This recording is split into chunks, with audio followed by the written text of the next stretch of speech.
சிக்கனும் வெஜிடேரியனும் நான்வெஜ்ஜும் வெஜ்ஜும் ஒரு ஃப்ரிட்ஜில் இருக்கக்கூடாது. ஒவ்வொரு பிரியாணி கடையாகட்டும், ரோட்டோர் கடையாகட்டும், ஒரு 65 கடையாகட்டும், எல்லாருமே வந்து இப்போ பயப்பட ஆரம்பிச்சிட்டாங்க. சென்னையில் பிரியாணி கிடைக்காத இடமே கிடையாது. நீங்கள் எந்த ஏரியா போனாலுமே உங்களுக்கு பிரியாணி வந்து எங்கேயோ இடத்துல கண்டிப்பாக கிடைக்கும்.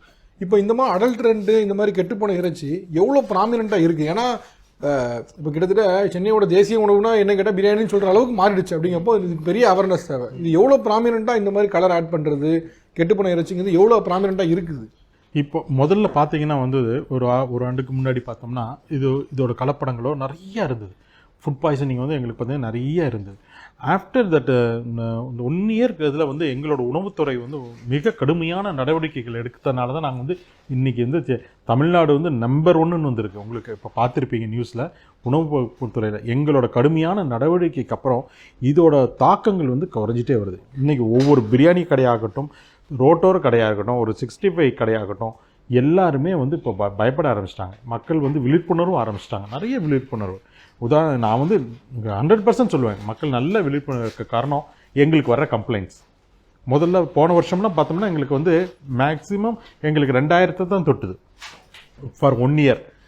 இப்போ பார்த்தீங்கன்னா ஒரு 5 மாதம் 6 மாதம் தான் இருக்குது. இப்போவே நாங்கள் 3000 4000 பக்கமாக தொட்டுட்டோம். ஸோ கம்ப்ளைண்ட் ரைஸ் ஆகுதுன்னா அவேர்னஸ் வருதுன்னு அர்த்தம். ஆமாம், அவங்க அவேர்னஸாக இருக்கிறாங்கன்னு அவ்வளோ அழகாக அவங்க மக்கள் வந்து தெளிவாக இருக்கிறாங்க.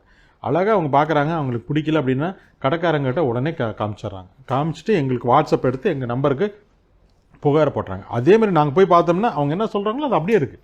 ஸோ எனக்கு அப்போ வந்து சந்தோஷப்படுறேன். நம்ம வந்து மக்கள் வந்து விழிப்புணர்வா போதும், அவங்க வந்து நம்ம கடையில் சாப்பிட்றதுனால நம்ம உடலுக்கு கெடுதல்ன்றது கண்டிப்பாக போச்சு. இப்போது சார், இப்போ இந்த மாதிரி சிக்கனுக்கோ இல்லை கெட்டுப்போன இறைச்சி பிரியாணியில் போடுறதுக்கோ என்ன பெனல்ட்டி, என்ன தண்டனை இருக்குது?